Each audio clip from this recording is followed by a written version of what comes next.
প্রিয় শিক্ষার্থীরা, তোমাদের আন্তরিক অভিনন্দন ও শুভেচ্ছা জানাচ্ছি। আমি মোহাম্মদ কামরুল হাসান, নজর মোহাম্মদ আলিম মাদ্রাসা, গুলশান, ঢাকা 1212।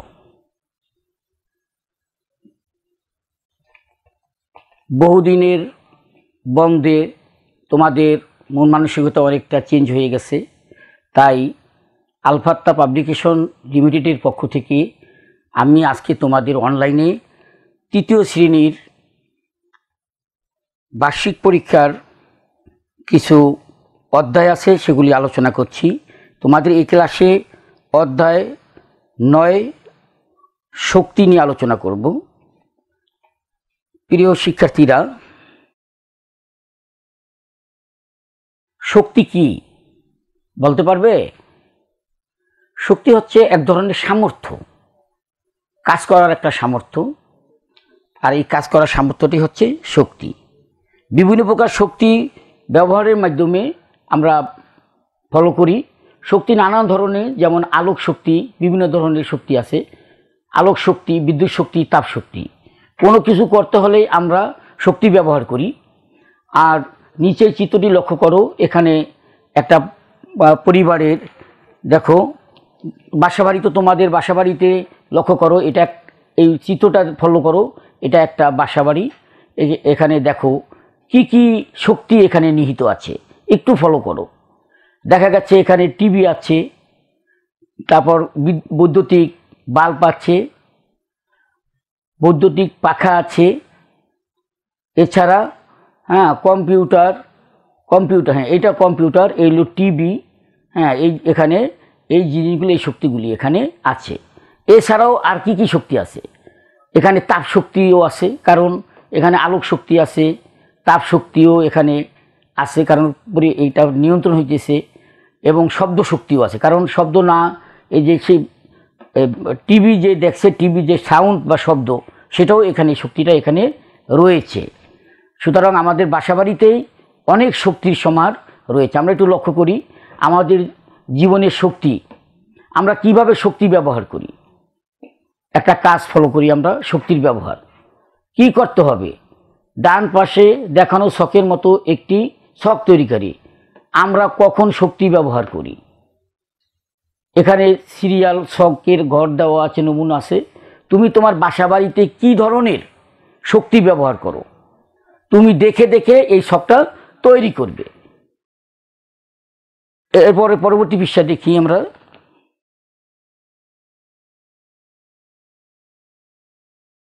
তাহলে আলোক শক্তি দেখি। আলোক শক্তি দ্বারা আমরা কি কি করি? আমরা লেখাপড়া করি। আমাদের ঘরের ভিতরে বসবাস করতে হলে রাত্রে আলো প্রয়োজন হয়। শুধু ঘর এবং লেখাপড়ার জন্যই না, আমাদের প্রকৃতিকে বাঁচিয়ে রাখার জন্য আলো উৎস হচ্ছে সূর্য। এই সূর্যের উৎস থেকে আলো আমাদের পৃথিবীতে পড়ে, এবং গাছপালা, ফসল সব কিছুই সূর্যের আলোতে কি হয়, বড় হয়। সুতরাং আলোক শক্তি আমাদের জীবনের জন্য অপরিহার্য। অন্যান্য এছাড়াও দেখো, অন্যান্য উদ্ভিদে সূর্যের আলো ছাড়াও ফসলি উদ্ভিদ ফলে না, এবং অন্যান্য উদ্ভিদও জন্মায় না। সুতরাং আলোক শক্তি আমাদের জীবনের জন্য ব্যবহার খুবই গুরুত্বপূর্ণ। এরপরে আমরা আরও শক্তি আলোচনা করি। পরবর্তী দেখো বিদ্যুৎ শক্তি। বিদ্যুৎ শক্তির সাহায্যে আমরা কি করি? রেডিও, ফ্যান, কম্পিউটার, বিভিন্ন ধরনের যন্ত্র আমরা কি করে থাকি, ব্যবহার করে থাকি। এবং বিদ্যুতের মাধ্যমে মোটরের সাহায্যে আমরা বাসাবাড়িতে বিভিন্ন পানি, ট্যাঙ্কিতে পানি উঠানো হয়, সেই পানি আমরা ব্যবহার করে থাকি। এছাড়াও আমরা তাপ শক্তি ব্যবহার করি। দেখো আমরা রান্নাবান্না করে থাকি, তাপ শক্তি, যেমন হিটারের মাধ্যমেও আমরা এই কাজটা করতে পারি। বিদ্যুৎ থেকে আমরা হিটারের মাধ্যমেও পাক করতে পারি। এছাড়াও তাপ শক্তি, তাপও এক প্রকার শক্তি। এটা গাছপালা, বিভিন্ন ধরনের গাছপালার থেকেও আমরা এই শক্তি পেতে পারি। যেমন খাবার রান্না করা, কাপড় শুকানো, বিভিন্ন গরম রাখতে আমরা তাপ শক্তি ব্যবহার করে থাকি। আর এই তাপ আমরা কোত্থেকে পাই?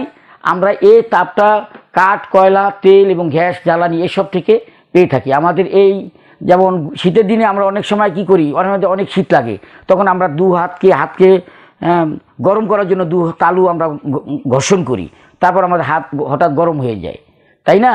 তাহলে এইভাবেই তাপশক্তি উৎপন্ন হয়। সূর্য তাপের শক্তিশালী উৎস। সূর্য পৃথিবীর স্থল এবং জল এবং বায়ু গরম রাখে।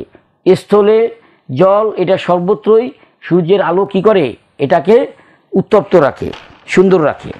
এরপরে আমরা পরবর্তীতে দেখি বন্ধুরা, শক্তি কি আমি তোমাদের আগেই বলেছি, শক্তি হচ্ছে এক ধরনের সামর্থ্য। এই যে লক্ষ্য করো যে কোনো কাজ করার, কিছু করার সামর্থ্যই হচ্ছে শক্তি। শক্তি ব্যবহার করে আমরা অনেক কিছু করতে পারি। রেডিওতে আমরা খবর এবং গান শুনতে পারি, আগুন ব্যবহার করে পানি ফুটাতে পারি, খাবার রান্না করা যায়। শক্তি ব্যবহার করে আমরা আর কি কি করতে পারি, এই একটি ছক তোমরা তৈরি করবে। এই অনুসারে এই কাজটা দেওয়া হলো তোমাদের, যে কিভাবে, যেমন কি কি পরিবর্তন হচ্ছে, কাজ 1 কাজ 2। পরবর্তীতে দেখি আমরা, যেমন এই প্রথম কাজটা হলো একটা মোমবাতি একটা টেবিলের উপর রাখা আছে, টেবিলের উপরে মোমবাতিটা বসাই। কক্ষটি অন্ধকার করে মোমবাতি জ্বালাইলে এবার কি দেখলে, এটা তুমি লিখবে। কক্ষটিতে মোমবাতিটিতে কি কি পরিবর্তন হয়েছে লক্ষ্য করো, তাহলে তুমি বলতে পারবে যে মোমটা গলে যাচ্ছে, তাই না, ছোট হয়ে যাচ্ছে, আর রুমটা আলোকিত হয়েছে। তারপর দেখা গেছে আর একটা জিনিস, এই মোমের ভিতরে নিচে, আগুনের নিচে দেখো তরল হয়ে গেছে। তাহলে 3টা অবস্থা সৃষ্টি হয়েছে। একটা মোম জ্বালালে একটা হলো কার্বন ডাই অক্সাইড হইয়া যায়, এটা বাতাসে উড়ে যায়, একটা তরল হয়, আর হইলো কঠিন মোমটা আস্তে আস্তে কী হয়ে যাচ্ছে, গলে যাচ্ছে। এই ধরনের পরিবর্তনগুলি আমরা দেখতে পাচ্ছি। এটা তোমরা ছকে তৈরি করবা। ছক 2, এখন লক্ষ্য করি, তোমার হাত জ্বলন্ত বাতির কাছে আনলে কি অনুভব করছো সেটা তুমি লিখবে। তুমি হাতে বা যা অনুভব করছো তা ছকে লিখবে। ধন্যবাদ বন্ধুরা। এরপরে পরবর্তীতে আমরা দেখি, বিদ্যুৎ শক্তি ব্যবহারে আমরা বাতি জ্বালাই। এছাড়াও আমরা কোনো কিছু স্থান পরিবর্তনের জন্য, যেমন যাতায়াতের জন্য আমরা এই ধরনের শক্তি ব্যবহার করে এটা কী করতে পারি। শক্তি কোনো কিছু নাড়াতে পারে, বিদ্যুৎ ব্যবহার করে ফ্যান ঘোরাতে পারে, ব্যাটারি বিদ্যুৎ এগুলি চালাতে পারে, এবং শক্তির কোনো জিনিস নাড়াতে পারে, পানিতে উত্তপ্ত করে বাষ্প করে। দেখো পানিকে উত্তপ্ত করে বাষ্পের ইঞ্জিনের মাধ্যমে রেলগাড়ি এক স্থান থেকে অন্য স্থানে চলে গেছে।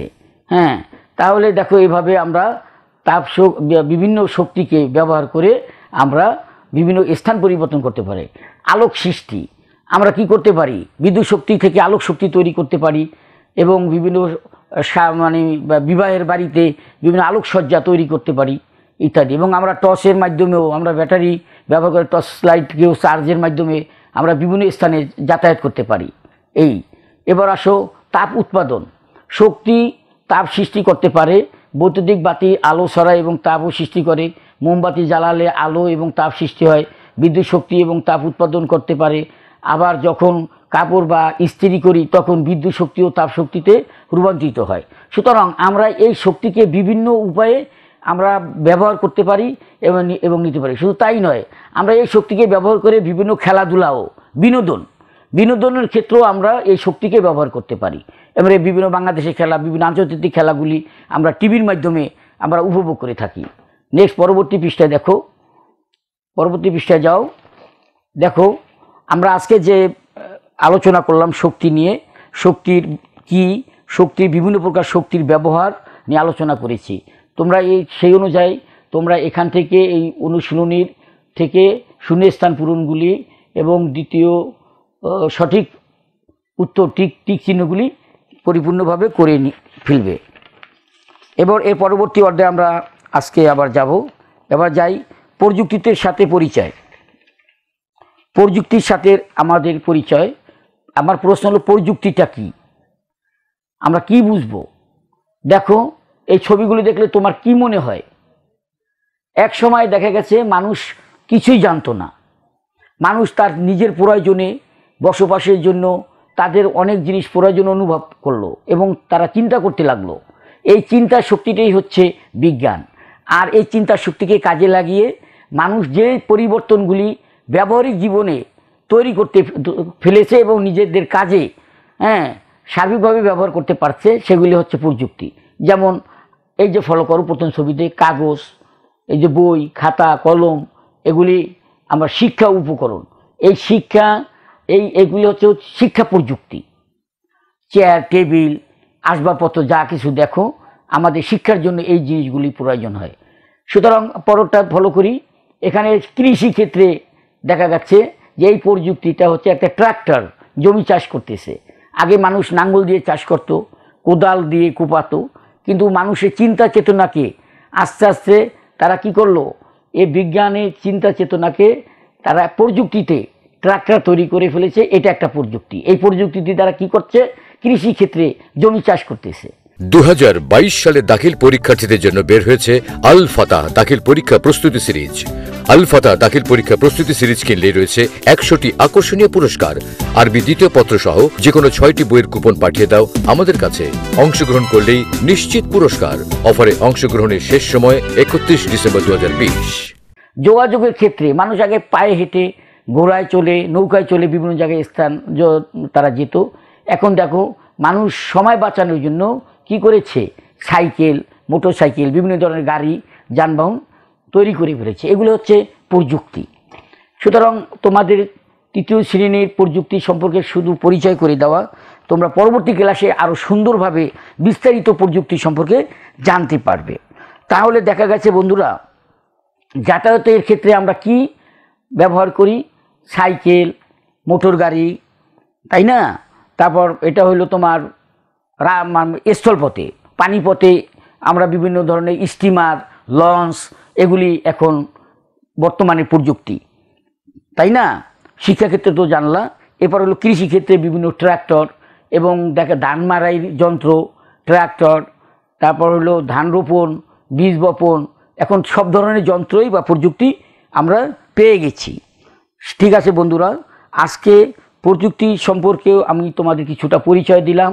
তোমরা এই বিষয়গুলি গুরুত্বর সাথে বাসায় বসে বসে এগুলি পড়বে এবং প্রশ্ন উত্তরগুলি নিজে নিজে তৈরি করবে এবং প্রয়োজনীয় প্রযুক্তি কিভাবে আমাদের সহায়তা করে সে সম্পর্কেও এখানে এই শখটি তোমরা তৈরি করে ফেলবে। শিক্ষা উপকরণের মধ্যে পেন্সিল, বই পড়া এবং যাতায়াতের উন্নয়ন কিভাবে আমরা করতে পারি, প্রযুক্তির উন্নয়নগুলো কি, যেমন বিভিন্ন ধরনের গাড়ি, স্টিমার, এগুলি আমাদের বর্তমান যানবাহন। এছাড়া এই যে কৃষি উপকরণ, আগের দিনে কাঁচি, কোদাল, লাঙ্গল, মই এগুলি ছিল এবং এখন সেগুলি থেকে এই যে কীভাবে কৃষি খামার তৈরি করেছিল, এটা হাঁস মুরগি পালন, এই ধরনের গৃহ নির্মাণের মাধ্যমে এই কৃষি বৃদ্ধি কিভাবে করা যায়। দিন দিন মানুষ কী করতেছে, পরিবর্তনের দিকে চলে যাচ্ছে প্রযুক্তির মাধ্যমে। আর এখন আর এগুলি চলে না। এখন বর্তমানে কৃষি ক্ষেত্রে আমি আগে বলেছি ট্রাক্টর, বিভিন্ন ধরনের, একটু পরবর্তী পৃষ্ঠায় আমরা লক্ষ্য করি যাই। প্রযুক্তি উন্নয়নটা আমরা কিভাবে পেতে পারি?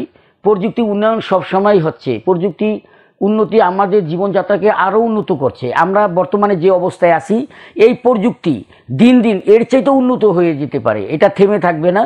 কারণ একসময় মানুষ কোনো না কোনোভাবে শুরু করছিল। এই চিন্তা চেতনাকে কাজে লাগিয়ে মানুষ সময়কে বাঁচানোর জন্য বিভিন্ন ধরনের প্রযুক্তি নিয়ে আসছে। আমরা একটু ফলো করি, নিচের ছকগুলি দেখি। নিচের চিত্রের মতে একটি চিত্র তোমার খাতায় তৈরি করো। এইখানে স্থলপথ, জলপথ এবং আকাশপথ, কোন পথে কোন ধরনের যানবাহন চলাচল করে, এগুলি দ্বারা তুমি এগুলি পূরণ করে ফেলবে। নিচের ছবিগুলো ফলো করো। যেমন এখানে দেখা যায় হেলিকপ্টার, এটা কোথায় চলে, ওই ছকের ভিতর কোনটায় যাবে তুমি এটা লিখবে। পালতোলা নৌকা, এটা কোন ধরনের যানবাহন, এটা কোন জায়গায় চলে এটা দেখবে। মহাকাশ যান, কারণ তোমার জানে 3টা প্রক্রিয়ায় পরিবহন চলাচল করে, জল, স্থল আর হচ্ছে কি আকাশ। এই 3টা ওয়ে আছে, 3টা পথ আছে। এই প্রযুক্তিগুলি কোন কোন জায়গায় ব্যবহৃত হয় এটা এখানে দেওয়া, স্থলপথ, জলপথ, আকাশপথ। সুতরাং এই চিত্র থেকে এগুলি তুমি বসাবে। ধন্যবাদ। নেক্সট পরবর্তী পৃষ্ঠায় তোমরা একটু ফলো করো। প্রযুক্তির সঙ্গে পরিচয়, যেমন যাতায়াত, আমি তো বলেছিলাম যে বিভিন্ন যে ঘোড়ার গাড়ি, এখানে রেলগাড়ি, মোটর গাড়ি, এগুলি আমরা যাতায়াতের ক্ষেত্রে যন্ত্রগুলো এই ধরনের প্রযুক্তি আমরা ব্যবহার করে থাকি। পরবর্তীতে একটু দেখো, এই যে নদীপথে কি ব্যবহার করা হয় দেখো। জলপথ, এই যে প্রথম অবস্থায় কিন্তু কি ছিল, ভেলা, কলা গাছ দেখছো? হ্যাঁ, এই কলা গাছের ভেলা। এবং এরপরে এখান থেকে মানুষ গাছ দিয়ে কাঠ দিয়ে নৌকা তৈরি করে, আবার নৌকাকে কিভাবে দ্রুত চালানোর জন্য পাল তুলে, এবং সেই পাল তোলা নৌকা থেকে মানুষ আরও উন্নত প্রযুক্তি ব্যবহার করে বর্তমানে বড় দেখো স্টিমার তৈরি, জাহাজ তৈরি করেছে, যে জাহাজে করে এখন মালামাল নিয়ে যাওয়া হচ্ছে। তাহলে একসময় ভেলায় নিয়ে যেত, তারপর পাল তোলা নৌকা দিয়ে মালামাল এক জায়গা থেকে আরেক জায়গায় পরিবহন করত, এরপরে তোমার জাহাজে করে সেটা দিন দিন পরিবর্তন হয়ে আসছে। সুতরাং এটা হলো তোমার একটা প্রযুক্তির উন্নয়ন। পরবর্তীতে দেখো বন্ধুরা, উড়োজাহাজ, হেলিকপ্টার উদ্ভাবন করা হয়েছে আকাশপথে চলার জন্য। আকাশপথে আমরা অল্প সময়ে অনেক বহু দূর দূরান্তে আমরা কি করতে পারি, যাতায়াত করতে পারি। মানুষ এখন মহাকাশ যানের মাধ্যমে চাঁদে পর্যন্ত চলে যাচ্ছে। সুতরাং আমরা দেখব এখানে যেমন উড়োজাহাজ, হেলিকপ্টার, মহাকাশ যান। এই মহাকাশ যান দ্বারা কোথায় যায়? এই দুটা দ্বারা এক দেশ থেকে আরেক দেশে যায়। আর মহাকাশ যান দ্বারা মহাকাশে বিভিন্ন গবেষণার জন্য বিভিন্ন উপগ্রহে এবং চাঁদে সাধারণত মহাকাশ যান সেক্ষেত্রে ব্যবহার করা হয়। সুতরাং আমরা বিভিন্ন শিক্ষার, যেমন যাতায়াত, শিক্ষা এবং কৃষিক্ষেত্রে প্রযুক্তির সেই পরিচয় আমরা হয়েছি। এবার আসো, শিক্ষাক্ষেত্রে শুধু বই খাতা কলম তা নয়, এছাড়াও আরও কিছু প্রযুক্তি রয়েছে। যেমন দেখো, শিক্ষা উপকরণ তো আমি আগেই বলেছিলাম, এর পরিবর্তে এর সাথে সংযোজন বর্তমান প্রযুক্তিতে কম্পিউটার চলে আসছে। এই কম্পিউটারের সাথে কি করে, এখন পেন ড্রাইভ, বিভিন্ন ধরনের যন্ত্র আমরা আজকে শিক্ষার ক্ষেত্রে ব্যবহার করে থাকি। এরপর আমাদের বই মুদ্রণের জন্য এই যে মুদ্রণ যন্ত্র তৈরি করা হয়েছে, এখান থেকে বই, বিভিন্ন ধরনের পোস্টার এগুলি থেকে মুদ্রণ করা হয়। সেই যন্ত্রটাও বর্তমানে এটাও একটা প্রযুক্তি শিক্ষামূলক। সুতরাং শিক্ষার জন্য উন্নত প্রযুক্তি আমরা ব্যবহার করছি। সুতরাং আজকে কৃষিক্ষেত্রে, যাতায়াত, শিক্ষায় আমাদের জীবনের প্রযুক্তির যে উন্নয়ন, এটা আমরা আজকে তোমাদেরকে বিস্তারিতভাবে আমি তুলে ধরেছি। তোমরা এই বিষয়গুলি গুরুত্বের সাথে, বর্তমান প্রযুক্তির যুগ, বিজ্ঞান ও প্রযুক্তির যুগ, এই যুগে চলতে হলে বিজ্ঞানের বিকল্প নাই। তোমরা বিজ্ঞান এবং প্রযুক্তিকে সুন্দরভাবে গ্রহণ করবে এবং তোমাদের জীবনকে আরও উন্নত করে তুলবে, এই আশা ব্যক্ত রাখি। প্রযুক্তির সাথে যে পরিচয়ে এই বিষয়টি যে আলোচনা করেছি, তার অনুশীলনীর মাধ্যমে আমরা সেটি দেখে নেব। হ্যাঁ, লাঙ্গল একটা প্রযুক্তি যা ঢ্যাস কাজে ব্যবহার করা হয়। অবশ্যই তোমার কৃষি কাজে ব্যবহার করা হয়। এই নৈমিত্তিকগুলি তোমরা এই শূন্যস্থানগুলি পূরণ করবে, আর এই নৈমিত্তিকগুলি সঠিক উত্তরগুলি শুধু চিহ্নিত করবে। এরপরে নেক্সট দেখো, নিচের প্রশ্নগুলো উত্তর দাও। আমি যে আলোচনা করেছিলাম যে প্রযুক্তি কি, ব্যাখ্যা করো। তাহলে তোমরা অবশ্যই জানতে পেরেছো যে বিজ্ঞানের কলা, চিন্তা এবং চেতনাকে, কলা কৌশলকে, এই কৌশলকে ব্যবহার করে মানুষ যে ব্যবহারিক জিনিস তৈরি করে সেটি হচ্ছে প্রযুক্তি। সুতরাং সে সম্পর্কে তোমরা জেনেছো, তোমরা আরও বিস্তারিত সুন্দরভাবে লিখবে। হ্যাঁ, প্রযুক্তি আমাদের যাতায়াতে কিভাবে সহায়তা করে, আমি তোমাদের সুন্দরভাবে যাতায়াতে সহায়তা কিভাবে করে সেটা তুলে ধরেছি। তোমরা জানতে পেরেছো মানুষ প্রযুক্তি উদ্ভাবন করেছে কেন। কারণ এটা সম্পর্কে একটু ধারণা দেই। আসলে সময় একটা গুরুত্বপূর্ণ বিষয়। মানুষ অল্প সময় যদি অধিক কাজ করা যায়, একমাত্র প্রযুক্তির মাধ্যমেই অল্প সময় অধিক কাজ করা যায়। কিন্তু একজন মানুষ বা একজন শ্রমিক দ্রুত ওই কাজটা সম্পন্ন করতে পারে না। তোমরা লক্ষ্য করে দেখো না যে একটা কাগজ লিখতে একটা মানুষের কত সময় লাগে, অথচ ফটোকপি করলে মুহূর্তের মধ্যে অনেকগুলি কাগজ লেখাই কি করা যায়, ফটোকপি করে বের করে নেওয়া যায়। সুতরাং কম্পিউটার মাধ্যমে আমরা দ্রুত সেই কাজটা সম্পন্ন করতে পারি। সুতরাং সেই ক্ষেত্রে এই জন্যই আমাদের প্রযুক্তিটা উদ্ভাবন হয়েছে। কারণ মানুষের উন্নতি ঘটেছে, দেশের উন্নতি ঘটেছে, সারা বিশ্বের উন্নতি ঘটছে। সুতরাং প্রযুক্তি আমাদের জীবনে একটা গুরুত্বপূর্ণ বিষয়। তবে এটা যথাযথ ব্যবহারটা আমাদের জীবনের জন্য গুরুত্বপূর্ণ। এটা যেন কোনোভাবেই অন্যায়ভাবে বা অসৎ কাজের উদ্দেশ্যে ব্যবহার করা না হয়, সেদিকে আমাদের সকলকে খেয়াল রাখতে হবে। শিক্ষাক্ষেত্রে ব্যবহৃত 4টা প্রযুক্তির নাম। ধন্যবাদ, আমি তোমাদের আগেই বলে দিয়েছি এই প্রযুক্তি 4টি তোমরা জেনে ফেলেছো। সুতরাং সেখান থেকে তোমরা লিখে নেবে প্রশ্ন উত্তর কৃষিক্ষেত্রে দুইটা প্রাচীন এবং দুইটি আধুনিক প্রযুক্তির নাম। কৃষিক্ষেত্রে দুইটা প্রাচীন, তুমি আগেই তো বললাম, আগে তো আমি বললাম যে প্রথম প্রাচীন কোন দুটি আর আধুনিক দুইটি, সুতরাং তোমরা এটা লিখতে পারবে। এবার বাম পাশে এই বাম পাশের বাক্যগুলি, এখানে শব্দগুলি আছে, আর ডান পাশের শব্দগুলি আছে। এগুলি তোমরা কি করবে, মিলকরণ করবা, যে পড়ার সাথে এখানে কোনটা আসবে, চাষ করার সাথে এটা কোনটা আসবে, যাতায়াতের সাথে কোনটা আসবে, লেখার সাথে কোনটা আসবে। সুতরাং এটা মিলকরণ, এটা তোমরা বাসায় বাড়ি কাজ করে নিবে। যাই হোক, ধন্যবাদ বন্ধুরা, সুপ্রিয় শিক্ষার্থীরা, তোমরা আজকে ক্লাসে শক্তি এবং প্রযুক্তি সম্পর্কে যে আলোচনা শুনেছ, তোমরা অনেক উপকৃত হয়েছ। তোমরা সুন্দরভাবে এই বিষয়গুলি ভালোভাবে পড়বে। তো কোনো সমস্যা হলে সেটা তুমি আমাদেরকে শিক্ষকদেরকে জানাবে এবং সমস্যার সমাধান করবে। তোমাদের সুস্বাস্থ্য ও কল্যাণ কামনা করে আজকে ক্লাস শেষ করছি। আল্লাহ হাফেজ।